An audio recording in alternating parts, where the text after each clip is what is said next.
Bueno, Egunon, buenos días de nuevo. Después de haber visto el vídeo de Valfegó, el patrocinador de nuestro encuentro de esta mañana, que vamos a mantener con Andoni Luis Aduriz, el hombre a los mandos de Mugaritz, ese lugar singular en el mundo que algunos califican como un restaurante, pero que casi todos tenemos la duda de que es más cosas que eso.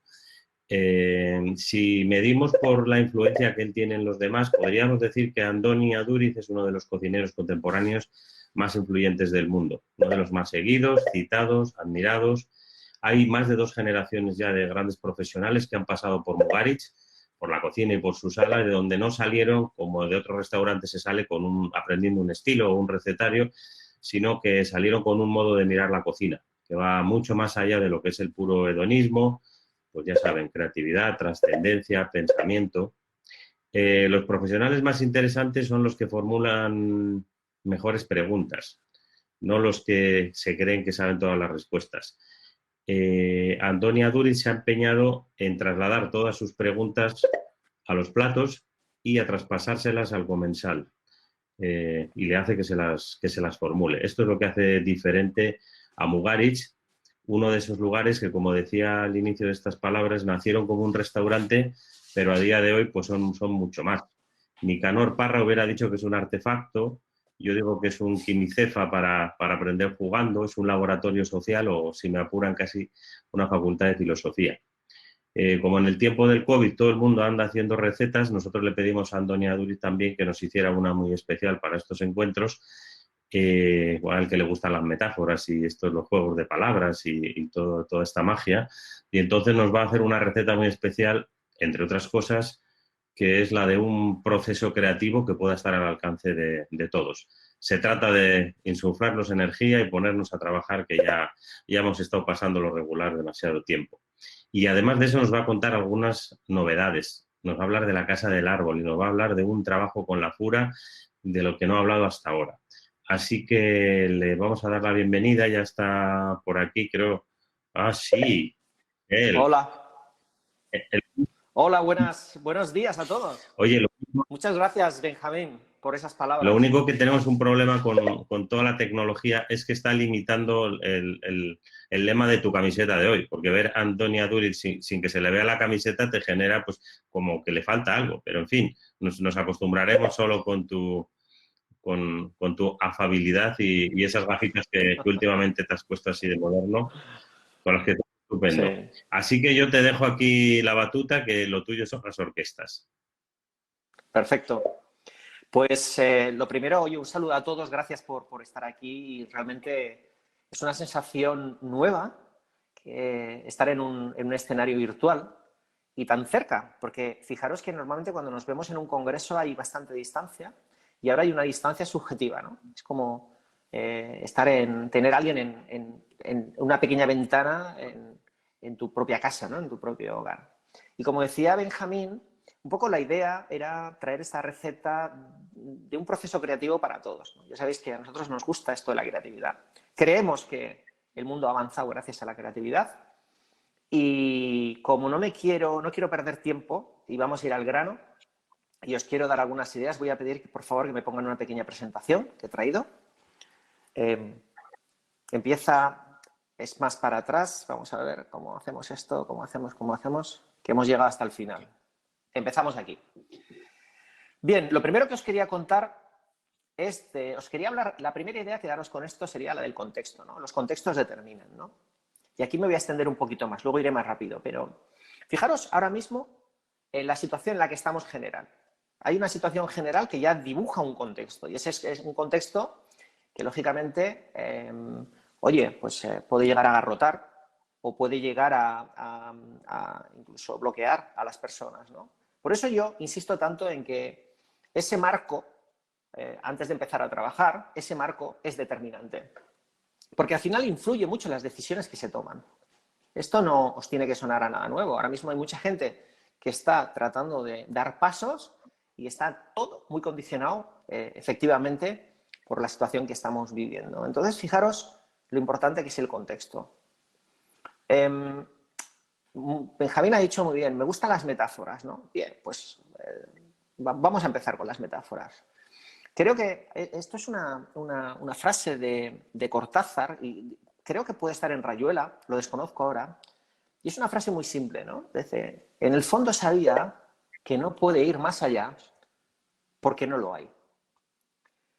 Esta expresión, al final, se convierte en un muro de palabras.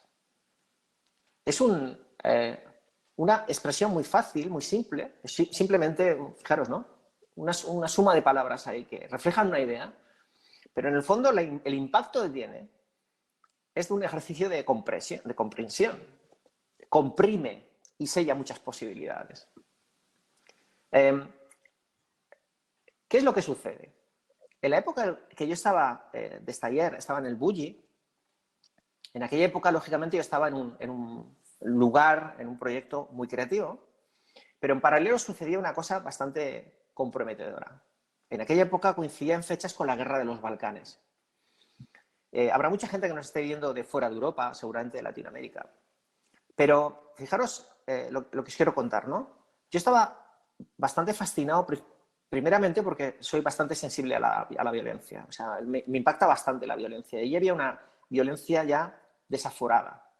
Una violencia que dibujaba una versión del ser humano bastante triste. O sea, básicamente había un genocidio. Allí no importaba nada. Allí, en el momento que alguien se girara, ya estaban matando mujeres, niños, es decir, un auténtico genocidio. Y lo que se oía era, wow, es la primera guerra en Europa después de la Segunda Guerra Mundial. O sea, está en las puertas de Europa, lo tenemos en las puertas, pero no solo eso. Decían además, decíamos en nuestro entorno, ¿no? Oye, mira, son rubitos y con ojos azules, ¿no? Y piel blanquita, ¿no? El mundo, desde nuestra perspectiva, estaba acostumbrado a matarse, pero era gente de otras culturas, de otros colores, de otras lenguas, de otros rasgos. Bueno, gente diferente a nosotros, pero es que esos se parecían a nosotros, se parecían a ti, podía ser tu vecino. Ese contexto que yo veía constantemente en una situación de violencia extrema, como os decía, me llevó a pensar lo siguiente, que el ser humano, dentro de sí, tiene todos los atributos que constantemente estamos viendo reflejarse a través de destellos en todas las situaciones de la vida, en las buenas y en las malas. Es decir, dentro de cada uno de nosotros está esa peor versión de la que estábamos hablando. Está el cinismo, el egoísmo, la envidia, está la creatividad diseñada para hacer el mal, o también está, oye, la honradez, la solidaridad. Claro, yo esto es lo que pensaba. Y ahí es cuando lo tuve muy claro. Dije, mira, si somos como un parterre donde va a crecer aquello que se siembre, ¿yo qué quiero sembrar en el ecosistema si un día tengo un ecosistema para trabajar? Y en este caso es Mugaritz. ¿Qué voy a necesitar yo sembrar? Y ahí es cuando nace un poco todo ese contexto que define los atributos que han dado un sentido a ese proyecto que se conoce, o que vosotros conocéis como Mugaritz. Es decir, ¿yo qué soñé? Soñé con un entorno de sensibilidad. ¿La sensibilidad es innata? Sí, pero se puede cultivar indudablemente. ¿Y la solidaridad? Sí. ¿Es innata? Bueno, hay gente que tiene más capacidades que otros. Pero se puede cultivar, ni lo dudéis. Ni lo dudéis. La creatividad, la mirada creativa, indudablemente. Entonces, ¿hasta qué punto ese dibujo de contextos es importante? ¿Lo veis? Es realmente muy importante. Muy importante. Porque abre una vía de posibilidades a las personas que lo habitan. ¿De acuerdo? ¿Me paséis con la presentación? Bien. ¿Qué es la Casa del Árbol? La Casa del Árbol es, en un contexto creativo como es Mugaritz, pues volvemos a una metáfora, ¿no? Es subirnos desde ese punto de vista, desde el metafórico, pues al árbol, para básicamente transformar algo que nos estaba presionando, como nos presiona a todos, ¿no? Que es este marco de incertidumbres en creatividad, ¿no? Y hacernos preguntas, ¿no? ¿Desde qué tenemos para dar? ¿Cuál ha sido la trayectoria en estas 2 décadas, ¿no? Y luego incidir en una cosa, en la gimnasia mental. En el hecho también de compartir. Y sobre todo demostrarle a la gente que en situaciones de gran debilidad emocional, uno realmente se puede refugiar en un espacio y llenarlo de, volvemos a los atributos, ¿no? De valores y atributos que en un momento dado te pueden ayudar a amplificar, ¿no? tus propias capacidades. Eso básicamente es la casa del árbol, como mensaje y, lógicamente, con todo lo que va a ir sucediendo a partir de esa casa del árbol, que os lo Andoni, iremos comunicando. Sí. la casa del árbol también es lo lúdico, ¿no? Es la aventura, es la imaginación. La casa del árbol es el lugar de donde te escapas del mundo real. La casa del árbol también es el fin de las solemnidades, ¿no? Ahí es donde uno construye, lejos de los ojos de la sociedad que manda, de los padres, donde uno construye sus universos y viaja, ¿no? Al final, Absolutamente, absolutamente. Estábamos compartiendo, de hecho, ayer mismo, que íbamos a subir ahí también desde el punto de vista un poco más, bueno, un poco más simbólico, ¿no? Y si alguno lo ha seguido por redes, en las redes de Mugarech, habrá visto que hemos subido, por ejemplo, 2 amigos y por cada 2 amigos hemos subido un enemigo. Yo quería subir, como hay poco espacio, quería subir un reloj de estos de pared grandes. Que abra, eso es, un reloj pero grande, grande, de estos casi que no entre, que una vez que está arriba digas, pero ¿quién ha subido esto? O sea, si no hay espacio, bueno, pues hay espacio para el surrealismo, porque además esos relojes grandes, cuando abres donde está la aguja, el mueble donde está la aguja puede servir de fresquera y todo, ¿no? Es decir, el surrealismo también, ¿no? Porque nos hacen falta también mecanismos de escape que nos ayuden a convivir con estas situaciones de más presión con cierta ilusión, ¿no? Entonces, efectivamente, lo has descrito. Una pregunta más, si me permitas. ¿Esta experiencia va a tener que ver con ir un día a cenar o a almorzar a Mugaritz? Es decir, todos esos clientes que en hordas van a llegar hasta Rentería en cuanto decidas abrir, ¿van a poder pasarse por la casa del árbol? ¿La van a ver a lo lejos? ¿O es un entorno para que pasen cosas diferentes? Bueno, básicamente, como os decía, ¿no? Es ese cuarto simbólico que nos hemos creado para tratar de convivir con una situación comprometida y comprometedora, ¿no? Y lo que va a pasar en la casa de árbol, de momento, pues seguramente va a haber muchas sorpresas para toda esa cantidad de personas que les gusta Mugaritz y que nos llevan siguiendo muchos años y que nos demandan productos y nos mandan ideas y nos mandan juegos. Bueno, va a haber seguramente elementos de comunidad, vamos a decir así, y muy probablemente ahí sucedan cosas que tengan que ver también con dibujar la experiencia anterior o posterior a lo que ya sucede en Mugaritz, ¿no? Complementarla de alguna manera. Pero bueno, estamos todo en proceso de... unas cosas las tenemos más claras y otras pues irán transcurriendo a lo largo del tiempo, ¿no?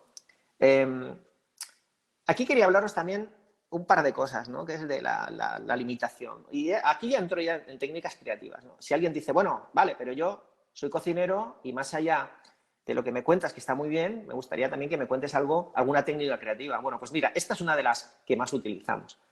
Normalmente nosotros le llamamos autolimitación. Y es verdad, es un ejercicio de autolimitación, pero hay una paradoja en todo esto.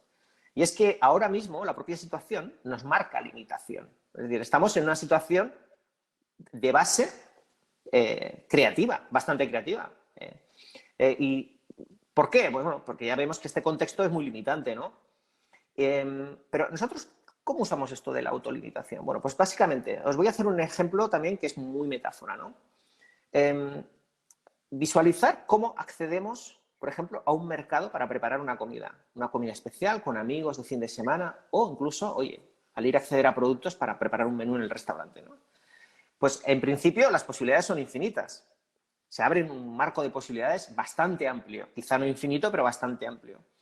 De repente, pero hay 2 elementos que empiezan ahí a entrar en juego que limitan la realidad, ¿no? La primera es, oye, que en un momento dado algo que tú esperabas adquirir no está, porque o no ha entrado ese día al mercado o directamente ha venido alguien antes que tú y se lo ha llevado. Con lo cual ya hay un ejercicio de limitación. Y la segunda es el económico. A veces un elemento limitante es lo económico. Oye, hay en un momento dado un ingrediente, un artículo que a ti te puede interesar, está a un precio que para ti es inaccesible. Bueno, pues ya hay elementos limitantes. Pero en el ejercicio de la creatividad nosotros nos marcamos una autolimitación. ¿Por qué? Porque hemos entendido y hemos reconocido que las posibilidades infinitas son bastante bloqueantes. Y os pongo un ejemplo. Si yo os digo que tenemos un tomate, un pimiento y una cebolla y con eso hay que hacer un plato, será más incómodo o menos incómodo, pero tú resuelves en base a esas posibilidades y no hay otras. Y esto os esconde básicamente un ejercicio que ha sido el que históricamente se ha manejado en las cocinas domésticas y en casi todas las cocinas, vamos a decir, sí, naturales, normales, de tú cocinas lo que hay, con lo cual el ejercicio de limitación ya es implícito al hecho de cocinar, ¿no? Recuerdo cuando estuvimos en Berkeley, en la Universidad de Berkeley, es la universidad vinculada a la música más eficiente, bueno, vamos a decir, más rompedora, más vanguardista del mundo. Allí nos enseñaron un sintetizador que se llamaba Moog y nos hablaron de esta historia del sintetizador, que en su momento fue muy revolucionario porque planteó tenía unas capacidades que planteaba unas posibilidades muy amplias, muy amplias. Entonces, hubo muchos grupos que en su momento, creo que hubo un disco concreto de los Rolling Stones que se hizo con este sintetizador, mucha gente trabajó en este sintetizador, que si no me equivoco andaría por la década de los 50, los 60, y tienen allí uno, ¿no? Y nos dijeron que hoy en día básicamente los ordenadores lo que nos han permitido son posibilidades infinitas. O sea, esto sí que ha conseguido que en el mundo de la música se amplíe las posibilidades hasta el infinito y más allá, ¿no? Entonces, hay músicos que eso les bloquea. Y han decidido, y hay mucha gente que sigue trabajando con este instrumento, con este sintetizador, el Moog, precisamente porque les limita, pone un marco, ¿no? Bueno, ahora estamos en un marco bastante limitante, pero también de oportunidad. Por lo mismo, también de oportunidad. En Mugaritz, ¿qué hemos trabajado?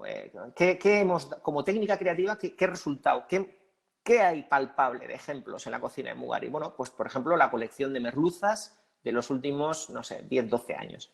Nosotros nos limitamos para entender que teníamos que hacer un plato con merluza donde el cromatismo siempre estuviera entre los cremas y los blancos, donde hubiese muy pocos elementos y las texturas fueran, casi son platos en blanco desde el punto de vista visual, pero las texturas tuvieran una presencia bastante importante. Oye, y cada año entramos a marcarnos esos mismos puntos de limitación y, oye, cada año sale un plato, ¿no? O sea que como técnica también funciona.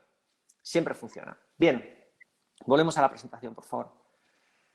Andoni, ¿podrías hablar, porque estamos hablando un poco de creatividad sin un trasfondo, estamos hablando de creatividad por el hecho de inventar, descubrir, proponer cosas alternativas, pero ¿qué hay de lo cultural o de lo ideológico, de esas ideas que de alguna manera también te limitan? Es decir, si tú ahora estás todo el día pensando en que tienes que defender el medio ambiente, después ya estás empezando con una limitación ideológica y probablemente todo tu trabajo de creatividad posterior va a tener que ver con eso, ¿no? O sea, no creas sobre la nada, sino creas sobre lo que te interesa en ese momento, sobre lo que quieres impulsar. Es decir, ¿hasta qué punto en Mugaritz hay este tipo de planteamientos? ¿O simplemente arrancáis todos los años desde cero o con esas limitaciones que tú planteabas, o estos movimientos, hablo, sociales, culturales, ideológicos, todo este fondo acaba marcando también el que tengas una época en que tu cocina se parece a la época de un pintor y al cabo de 5 años de repente estés inmerso en otros planteamientos, ¿no? Hay cocinas donde esto es muy evidente, en la vuestra no tanto, pero ¿eso qué peso tiene? Bueno, has hecho una pregunta, wow, comprometida, pero en cualquier caso me atrevo a decir que para poder romper tienes que tener algo para romper. Para poder dar un paso, aunque sea a la fuga, tienes que apoyar el pie en algo. Nosotros, lógicamente, estamos sujetos a todas las condicionantes que están presentes en la vida de cualquier humano, ¿no?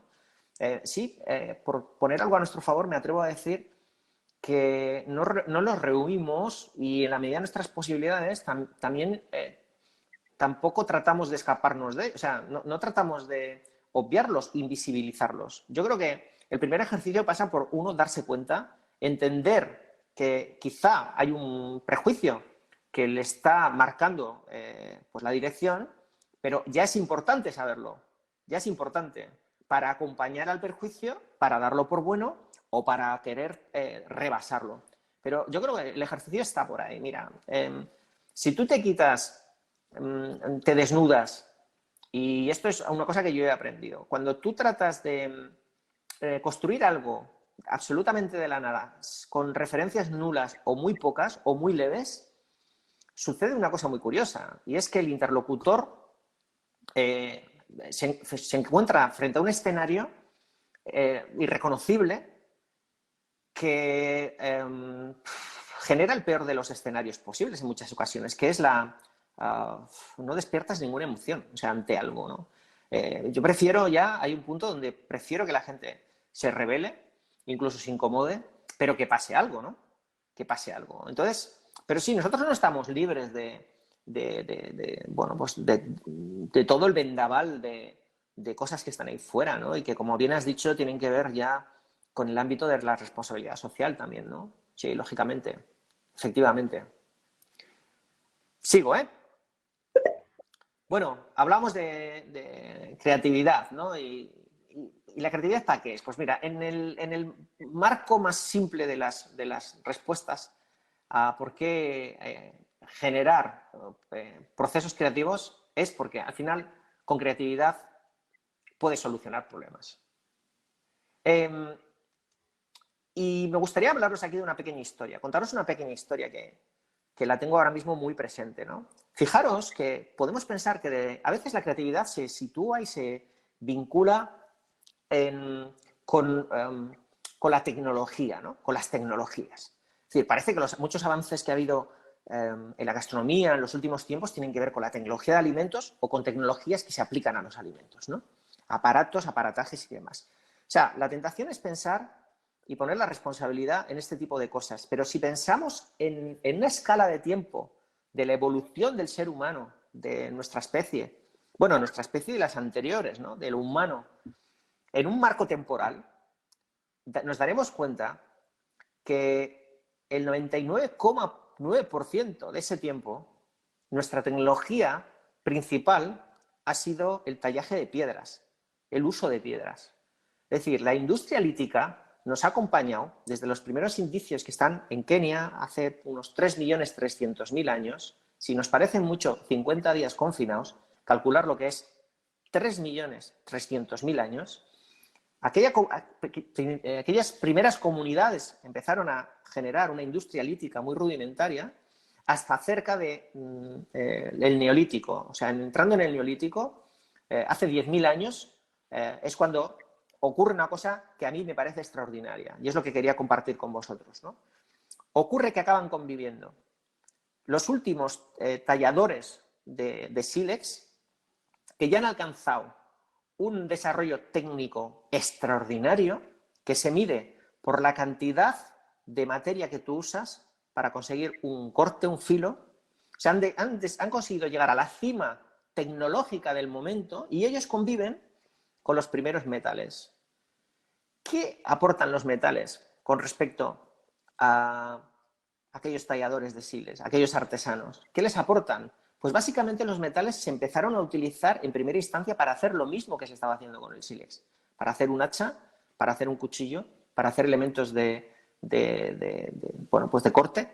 Y curiosamente, las dos tecnologías hay un momento que conviven y unas se apoyan en otras, pero no solo eso.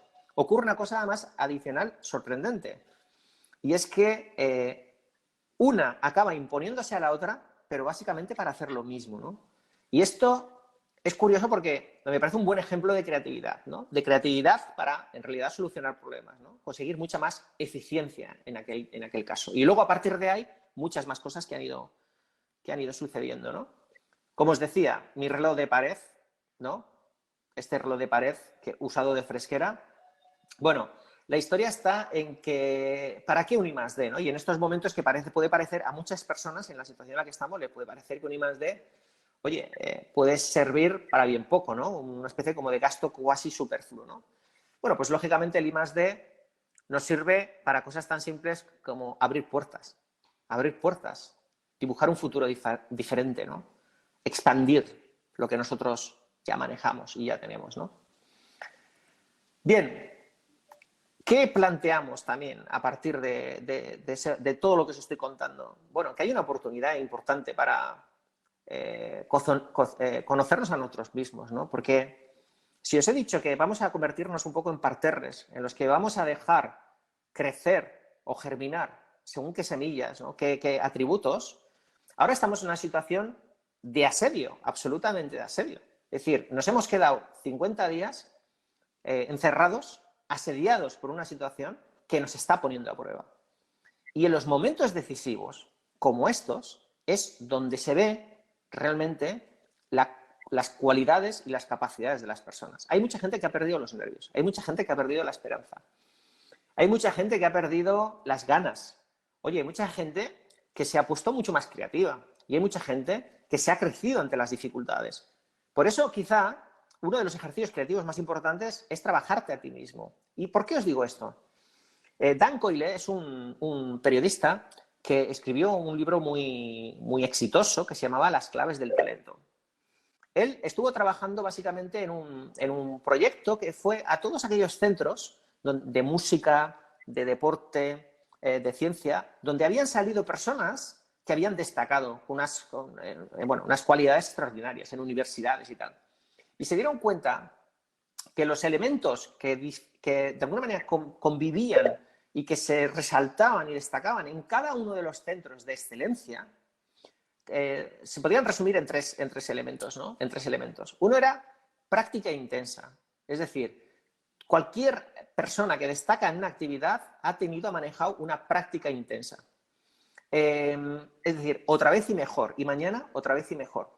Es decir, hay que poner las habilidades al límite. Si hoy en día queréis trabajar la gastronomía, la cocina o el desarrollo de proyectos a partir de la creatividad, lo que tienes que hacer es esforzarte e, insisto, poner todas tus capacidades al límite. El segundo motivo o hecho que se daba, atributo que se daba en estos centros, tenía que ver con la motivación. Y esto a su vez tiene que ver con el contexto que hablábamos al principio. Tú necesitas estar motivado.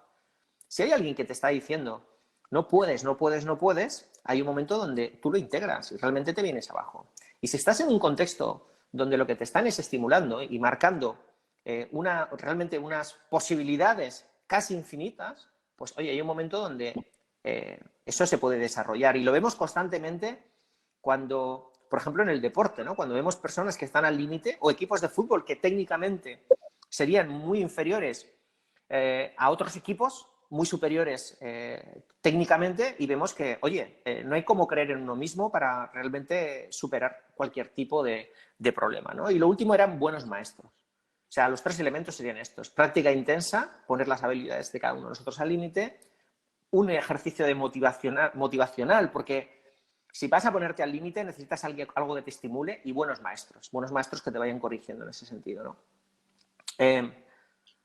Bien. Los tópicos es otra técnica creativa, pero más allá de los tópicos, lo curioso sería todo lo que nos está pasando. A veces pensamos que va a dibujar un escenario absolutamente disruptivo. Bueno, esto es una sensación personal, pero yo creo que más que elementos o cambios disruptivos, lo que van a ser disruptivas son las repercusiones de los cambios, ¿no? Los tópicos a veces los huimos porque parece que son como un prejuicio, ¿no? Pero realmente es una técnica creativa. Si yo os digo, por ejemplo, que nosotros lo usamos, por ejemplo, para trabajar un plato con bacalao. ¿Qué es el bacalao? ¿Cuál es la característica que a nosotros más nos llama la atención, más nos interesa el bacalao? Dices, oye, la cantidad de gelatina que tiene, es uno de los pescados más gelatinosos que hay, ¿no? Bueno, pues si la gente mira un poco el recorrido histórico de las recetas en las que ha entrado este producto a formar parte de los menús de Mugaritz, veréis que hemos trabajado sobre ese tópico. Sea de una u otra forma, sea a través de un caldo, de una sopa, sea a través de una galleta o de cualquier tipo de elaboración, veréis que lo que hemos tratado de resaltar esa característica, ese tópico, ¿no? Entonces, quedaros con esto. Los tópicos suelen funcionar como técnica creativa. Una cosa importante que me gustaría también compartir con vosotros, ¿no? Muchas veces también asociamos la creatividad a una agilidad mental, ¿no? Y todos conocemos gente que tiene, oye, una buena agilidad mental. Es decir, se le van ocurriendo cosas constantemente. Y aquí me gustaría señalar un hecho, ¿no? Que al final también te lo da el tiempo, y es que está muy bien. Las ocurrencias están muy bien, hay que apuntarlas. En Mugaretz apuntamos todas, de hecho, no sobra ninguna. De hecho, os voy a añadir más. Una de las cosas a mí que más me han sorprendido cada vez que hemos ido al MIT, al MIT, es cuando nos enseñan el lab, uno de los labs que tienen allí, ¿no? Y vemos lo que la gente que está allí, los chavales, han propuesto, ¿no? En más de una ocasión, me voy a confesar que viendo aquellas propuestas, me doy cuenta que marcan una perspectiva muy corta, a veces con no demasiado conocimiento, con no demasiada amplitud de perspectiva, ¿no? Es decir, gente muy joven que igual no se ha enterado que eso ya se hizo, o algo parecido ya se hizo. E incluso veo algunas cosas que me llaman la atención de lo absolutamente atrevidas que son, casi rozando el absurdo, ¿no? Eso es lo que a mí me parece. Pero claro, ¿por qué es el MIT? ¿Y por qué es el lab del MIT? Bueno, porque hay una cosa que primero ellos se han quitado, lo primero que se han quitado, que es la vergüenza. La vergüenza no funciona con la creatividad. De primera, apúntalo, todo vale todo. Todo vale. Es que la idea que en un momento dado tú puedes pensar que no tiene recorrido, puede ser absolutamente extraordinaria. Una idea, eso sí que puede ser una idea que genere cambios que sean disruptivos. Bien, ¿por qué os lo digo esto? Porque me gusta hablar de esto, pero me gusta explicar también que las ocurrencias están muy bien, pero hay que madurarlas y pasarlas a ideas y compostarlas y darles toda esa amplitud y color que a veces no suelen llevar las ocurrencias, dejarlas madurar, repensarlas, ¿no? Contrastarlas bien. Y a partir de ahí, muy importante, llega el emprendizaje. Conozco tanta gente con buenas ideas que nunca hacen nada. Sí. En unos años atrás, en el que ahora el grueso del entorno de la cocina está trabajando más que en ser más creativo, pues como están pensando en cómo son más sostenibles, más solidarios, cómo se acercan más a su pueblo, cómo utilizan a los proveedores más cercanos y cómo usan más verduras que antes. Pero hace 10 o 12 años, digamos, en el momento culmen en que todo parecía que era innovar, descubrir, crear, uno de los, digamos, de las circunstancias que más daño hizo a lo que era esa cocina un poco creativa y, si me apuras, un poco más conceptual, fue precisamente la aparición en los comedores de muchas ocurrencias que no habían madurado y no habían llegado a ser ideas, ¿no? Eran como cigotos de algo que podía haber sido, pero ya como era algo nuevo que se me ha ocurrido, allá que te voy y te lo comes, ¿no? Esto es verdad que parece como que el tiempo ha ido decantándolo todo y ya uno no encuentra todas estas elucubraciones de una noche calenturienta en donde al día siguiente le cambiaban a uno el menú con un montón de atrevimientos. ¿Hasta qué punto en esa fase de descarte o de maduración se puede de alguna manera convertir en un método para evitar que te ocurran estas cosas? Mira, yo tengo que apelar a despojarnos del miedo, el vértigo, la incertidumbre.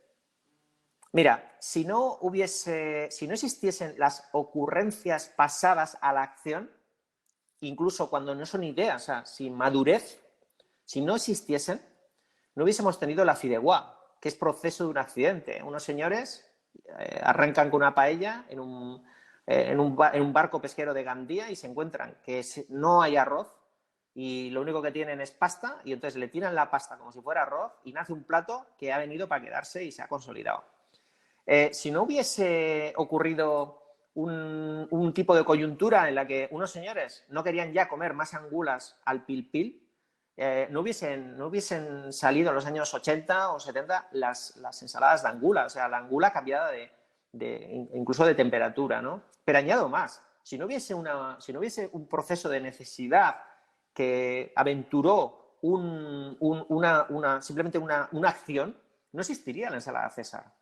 Pero no la ensalada César, ni 200.000 cosas más que vienen de accidentes, de coyunturas comprometidas, ¿no? Y, oye, casi siempre el accidente sale mal. O sea, casi siempre sale mal. Es que, de hecho, lo normal es que salga mal. Pero ¿quién te dice que un tío tiene que improvisar una ensalada y se convierte en una de las ensaladas ahora mismo que más se estarán consumiendo en el mundo? ¿Producto de qué es? Bueno, pues producto de un atrevimiento y de una necesidad.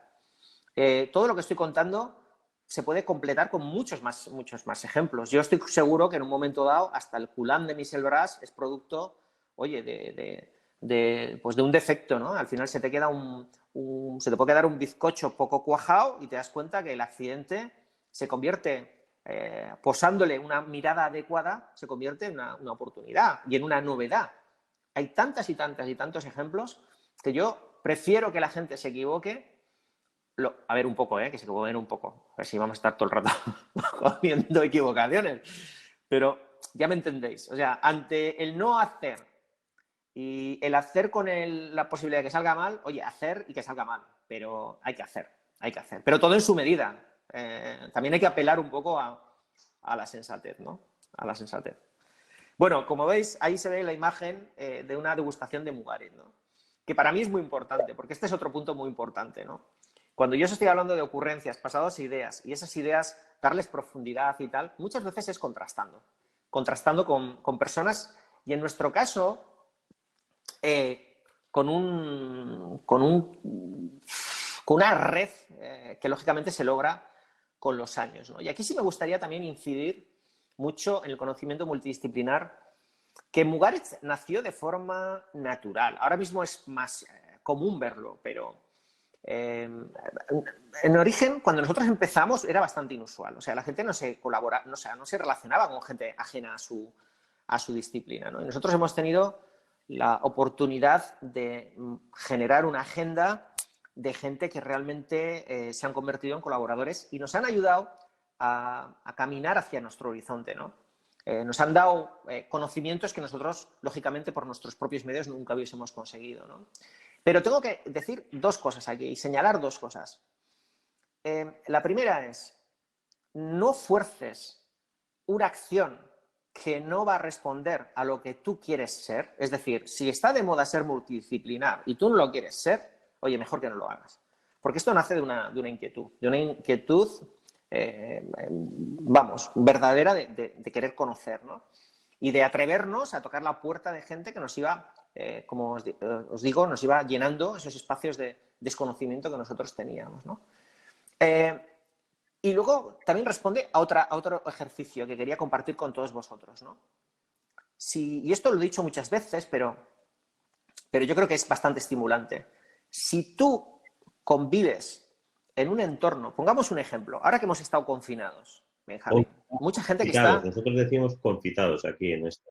Nosotros queremos, eso es, en este espacio de confitamiento, porque además podría servir, es un confitado en entornos muy concretos. Muy largo tiempo. Eso es, muy endogámico en el marco de lo que es movimiento de neuronas. ¿Por qué digo esto?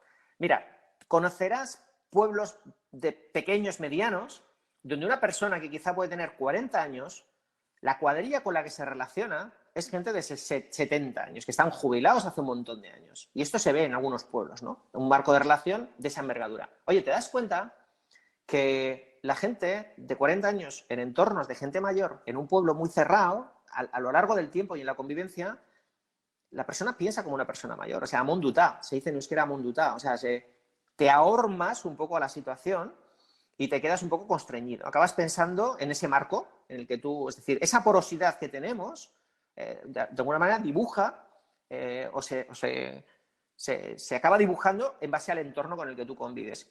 Vamos a explicarlo de otra manera. Si tú tienes un entorno que le gusta el jazz y a ti no te gusta nada el jazz, aunque no sea más que simplemente por el hecho pasivo de escucharlo, acabarás sabiendo más de jazz que mucha gente que no sabe nada. Pero te digo de jazz como te digo de fútbol o te digo de óperas. O sea, hay un momento donde nosotros también somos producto de nuestro entorno.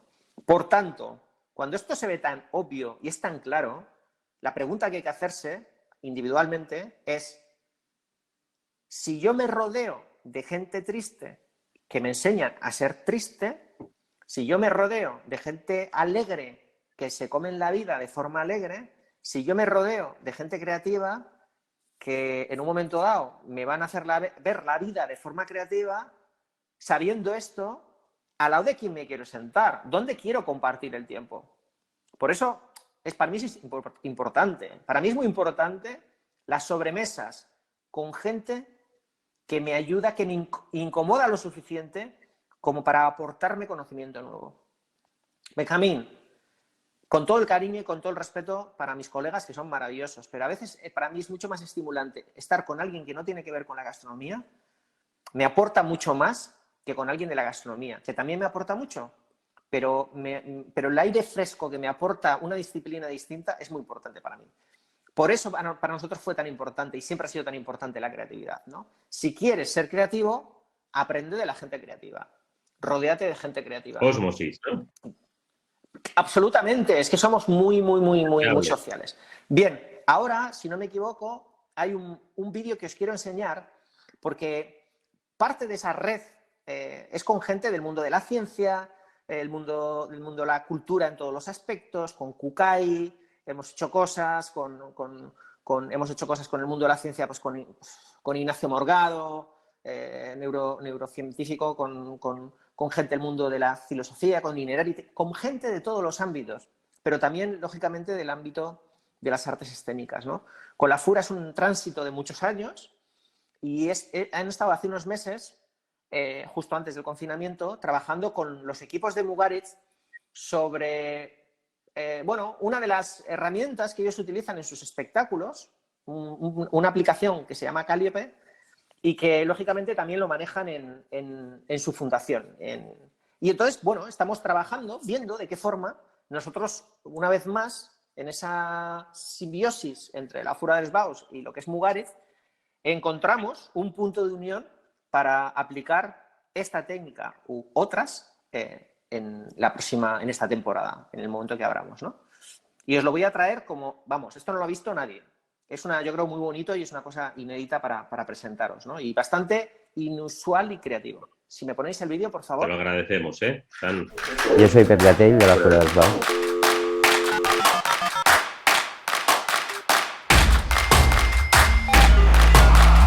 La aplicación está basada en la teoría del enjambre, que dice que con pequeñas órdenes muy concretas puedes crear sistemas complejos, porque a cada grupo de personas puedes enviarle órdenes distintas para que las ejecuten y al final lo que tú ves es como si fuera una coreografía sin que nadie sepa muy bien qué está haciendo, pero que si lo ves desde fuera ves toda una coreografía perfecta haciéndose. Y es lo mismo que ves cuando ves un enjambre, que dices, ¿cómo puede ser que haya tanta sintonía? Y es por esto, porque cada grupo o cada individuo recibe una orden muy concreta. Y en esto hemos jugado, lo hemos presentado, con que es una herramienta vacía, tú la puedes llenar y puedes hacer la secuencia que tú quieras.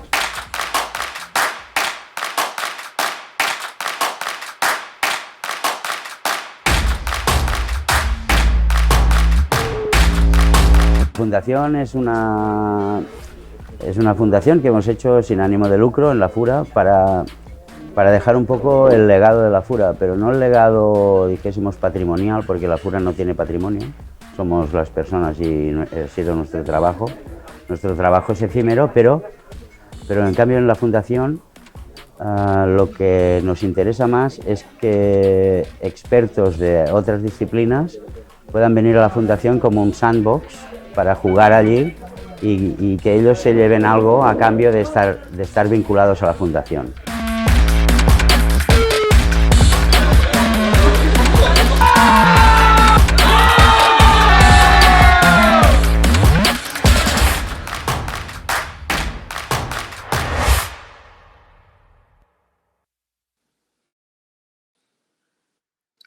Bueno, y una cosa que me gustaría para terminar mi presentación, ¿no? es hacer parte, de verdad, haceros parte por unos segundos al menos, haceros a todos parte del equipo de Mugaritz.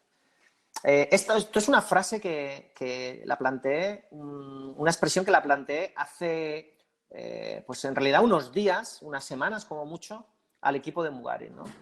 y creo que se ha quedado un poco en la conciencia de todos. Les dije que el que piense que puede reconstruir las cosas tal y como eran antes del confinamiento y antes de toda esta crisis del coronavirus, no se está dando cuenta que se pierde la oportunidad de reconstruirlas como soñaba que fueran. O sea, yo antes de ocurrir toda esta catástrofe, conocía a mucha gente que la realidad en la que estaba le incomodaba profundamente, se alejaba bastante del sitio donde les gustaría poder estar. Bueno, yo lo suelo repetir bastante esto, ¿no? Yo creo que hay que soñar en grande, Benjamín, todos los que nos están viendo, tenéis que soñar en grande, luego la realidad ya nos va a poner en nuestro sitio. Pero hay un problema de base y es toda la cantidad de personas que ya son ellos los que antes de empezar y encontrarse con los problemas se han limitado de tal forma que ni siquiera dan ese paso, ¿no? Esto es que si estuvierais en Mugaritz y ahora sois durante unos segundos parte de Mugaritz, es lo que me gustaría que os grabarais. Esta oportunidad de dibujar el sueño que siempre habéis tenido. Y muchísimas gracias. Ahora, pues si hay alguna pregunta, alguna cosa. Sí, yo tenía una duda. Ya sabes, estás con Antonio un rato, muchas dudas y dudas. Era si ahora que tenemos este, no sé cómo decirlo, este estado elevado de conciencia, merece la pena bajar a lo pedestre o si nos despedimos en un abrazo colectivo y decimos hasta otra, que siempre te queda eso, si es mejor o no. Pero yo tenía, pero ya que estás aquí, tampoco... Vamos a hacer como que hay una cortinilla y ha bajado el telón. Todo el mundo cree que ya se va a su casa, pero en realidad no. Terminó la intervención del gran mago, pero ahora volvemos a traerlo a escena, ya pensemos que estamos en los camerinos y hablamos de cosas banales del mundo y de la vida, o no tanto. Todo el mundo, antes de que pasara esto del virus, hablaba de dos o tres cosas. Una hemos hablado de cómo me comprometo, cómo salgo al planeta, hablo de mi entorno de la cocina, y la otra era la revolución que viene es la de la sala, ¿no? Esto ya de los cocineros ya han sido bastante estrellas, o sea, ahora ya los cantantes y los guitarristas no son tan importantes, el batería es fundamental, sin batería no hay concierto. El planteamiento que se hacía sobre la sala, dicen, bueno, ¿y ahora qué hacemos? Ahora no vamos a poder aparecer y mejorar ese servicio que hacíamos. Y siempre oigo esta idea de la sala, pero todo el mundo se refería a la sala es en cómo me atienden a mi cliente. Si eres más activo, menos activo, más cercano, si te expresas mejor o incluso si eres capaz de hacer con pericia determinadas actividades relacionadas con el acabado del plato, etcétera. Pero, sin embargo, la sala en un restaurante como Mugaritz siempre fue distinto, porque la relación que había en la sala no era cómo me atiendes a mí, sino es qué me haces hacer. Y esta era una de las cosas que hacía absolutamente diferente Mugaritz. O sea, yo estaba en un restaurante de élite, pero al final me hacían hacer cosas que a veces me ponían colorado, ¿no? Tenía que ir he ido alguna vez a Mugaritz con alguna persona no adecuada, que esta sí que lo ha pasado mal. Entonces, cuando todo el mundo va a tener que reinventarse la sala, mi pregunta era, en este entorno en el que la sala de Mugaritz es hacer que la gente haga cosas, ¿cómo vas a convertir en una oportunidad las limitaciones que haya que asumir por lo que está ocurriendo? El día que hagas, que si quieres de eso hablamos o no. Si tú quieres hablar. Sí, bueno, podemos hablar de todo, Benjamín. Mira, Mugaritz, dos cosas que me gustaría aquí deslizar, ¿no? Y que quedaran sobre la mesa. Mugaritz trata de no hacer cosas frente a su propia conciencia. Con esto me refiero a que la sala de Mugaritz también tiene muchas características de sala convencional. Nosotros romper por romper no nos interesa demasiado. Igual sí en un momento determinado para observar cómo quedan los cachos y si sacamos algo, pero luego no, o sea, no es romper por romper, no es reinventar por reinventar. Sí madurar, pensar, insisto, hacer un ejercicio que ayuda desde ruptura, analizar y quizá para volver a donde estábamos, ¿no? ¿Por qué explico esto? Porque para mí la sala siempre ha sido un ejercicio de mediación. La sala es una mediación. Hicimos en su día un experimento, que alguna vez lo he contado, igual te lo he contado a ti, con unos neurolingüistas que nos pidieron para este proyecto estudiar todos los emails que nos enviaban los clientes. Los clientes enviaban muchísimos emails. Ellos analizaron las frases, las palabras. Bueno, la gente supongo que sabrá que depende del idioma, hay palabras que tienen una connotación positiva, otras una connotación negativa, otras son más neutras y luego, lógicamente, volvemos a los contextos, ¿no? ¿Qué sucede? Analizaron los emails y tradujeron a emociones lo que la gente nos estaba contando o estaba sintiendo a través de esos emails. Salieron como 13, 14 emociones. Algunas de ellas, las principales, tenían que ver curiosamente, con emociones que yo asocio a la creatividad. Pero a mí lo que más me sorprendió de todo aquel ejercicio fue descubrir una cosa.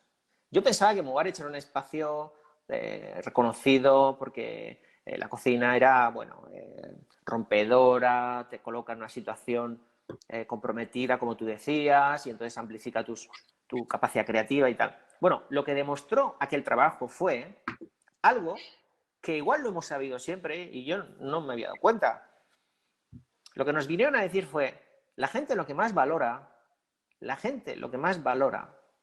es el momento vivido, la experiencia vivida. Y la experiencia vivida se constituye y se arma de muchos elementos. Uno es la cocina. Cuando te dicen esto te das cuenta que el conmover, participar y poner tu granito de arena para construir un momento vivido, en el fondo se puede hacer con una patata o con una cucharada de caviar, pero a veces no es lo más prioritario. Donde había un salto cualitativo a la hora de construir ese momento vivido no era tanto con la materia o como la cocina más allá de mecanismo, ¿no?, para estimular, sino con todo lo demás, con esa mediación, con esa contextualización a la hora de explicarle a alguien por qué esto es así o por qué no debe ser así. A la hora de hacerle patente que esa selección de vinos que se han elegido o de saques se ha construido en base a unas razones que se han madurado durante mucho tiempo. Y no somos insensibles a eso. Las personas no son insensibles a eso. Lógicamente, tú no le pides lo mismo a un trayecto que simplemente es un ejercicio de movilidad, pero no deja de ser un trayecto. Es decir, desde tu casa al trabajo hay un trayecto que lo puedes hacer en burro, en bicicleta, en autobús, en coche o en metro. Pero un trayecto también es un viaje al sueño de tu vida, un viaje conseguir alcanzar aquel viaje que siempre soñaste y que nunca... O sea, el propio trayecto, los dos son trayectos, pero las motivaciones son distintas. Entonces, las implicaciones también son distintas. Mugarich es un sitio de historias, es un sitio de relatos. Y por eso hace falta tanta mediación. Y por eso es tan importante todo el equipo de todos nuestros compañeros de sala. O sea, tan importantes o más que los de cocina, ¿no? Oye, que es que de repente no está de moda la sala. Me da igual, yo necesito mediación.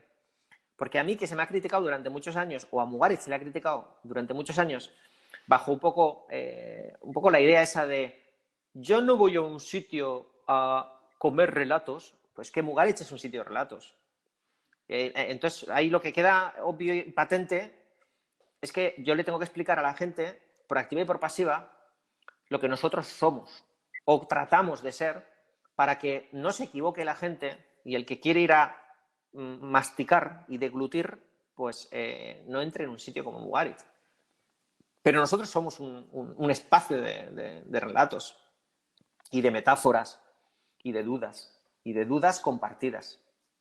Y hace falta mediación, hace falta un montón de mediación. Bueno, no sé si te he contestado o no. Sí. Al final es la boca en todas sus posibilidades para hablar, son las palabras, y para tragar, ¿no? Ahí le ha dado 360. Hemos cubierto hace rato ya el tiempo previsto, o sea que nos vamos a ir despidiendo. Ha sido una suerte y un placer ser parte del equipo de Mugarich por este rato, como dice Norlia López, una de las que nos sigue. Bueno, y todos hemos estado atentos y con mentalidad creadora. Gracias por este rato y por hacernos siempre... Un placer. Gracias por la iniciativa, Benjamín. Es una iniciativa preciosa y generosa oye, realmente darle la posibilidad a todo el mundo de que, insisto, más allá de que sea un congreso, ¿no? De que sea un congreso casi en el salón de tu casa, ¿no? Al lado de la cama, si quieres, o en la cocina. Esto es un privilegio. Tiene una dimensión mucho más humana que lo que normalmente suele ser un escenario a oscuras con un foco apuntándote. En cualquier caso, felicidades por la iniciativa, gracias por la generosidad y un saludo a todos y arriba, que entre todos vamos a conseguir dibujar muchos sueños. Por cierto, ¿cuándo podemos ir a conocer la casita del árbol? ¿Eso tiene fecha? Estamos en ello, estamos en ello. Yo creo que en julio abriremos Mugaritz. La casita del árbol, que es una metáfora, la arrancamos ayer, la presentamos ayer. Y si la gente lo quiere seguir y tal, se lo va a pasar bien. Es una manera también de acceder a la mente de Mugaritz. Y Mugaritz, pues yo me gustaría pensar que de alguna forma en julio estaremos en marcha. Yo también jugaba las metáforas y como te he prometido que no te iba a preguntar una cosa, pues preguntaba por la casita. Pero todo el mundo que está en esta sala, que también es aficionado a las palabras y las metáforas, sabía que te preguntaba. Por cierto, ¿es verdad que este año que no va a haber guiris, si ponga un guiri en su mesa, si vas a Mugaritz con alguien que con un extranjero va a tener un trato especial? Te vamos a dar una tarjeta donde pone apadrine un creativo. Exacto. Apadrine un creativo.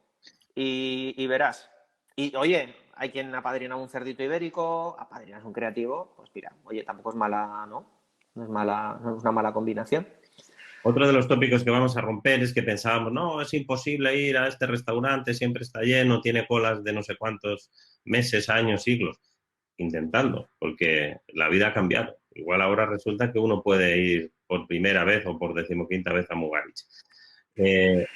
Yo desde luego voy a ir, así que en cuanto abran lo de la casita, que antes comentaba aquí uno de nuestros contertulios, uno hablaban que era mejor para los petis, otro que si lo ibas a llevar de aperitivo. Yo he pensado que a los petis yo no me subo por esa escalera porque estoy seguro que acabaría cayéndome abajo. Bueno, un poco también de humor para terminar. Nos vamos, nos despedimos con un vídeo de nuestro patrocinador de hoy, Valfegó, al que le damos las gracias para poder estar todos aquí. Y nos vemos todos aquí esta tarde. El que quiera tiene cita a las 5 de la tarde vamos a hablar sobre esa cosa que llaman ahora el delivery, que es lo de llevar la comida a casa, y qué está pasando en Madrid, como siempre, un poco epicentro de todos estos asuntos. Estará Carlos Maribona con Manuel Domínguez, Roberto Ruiz y Safe Cruz de Lua.mx y Gofio hablando de estas historias. Y en lo que nos queda de semana, una entrevista alucinante con Pierre Gagnaire que yo no me perdería, en la que se hablan de las verdades del barquero, que además se la ha hecho Philippe Regol y que la hemos editado y que es una pieza que tenemos con muchísimo cariño. José Analija, Paul Contreras, Elena Arzac, Hilario Arbeláez, Javier Olleros y muchos más. Así que hasta esta tarde y nos vemos en Mugaritz. Un saludo. Vamos con Valfegó.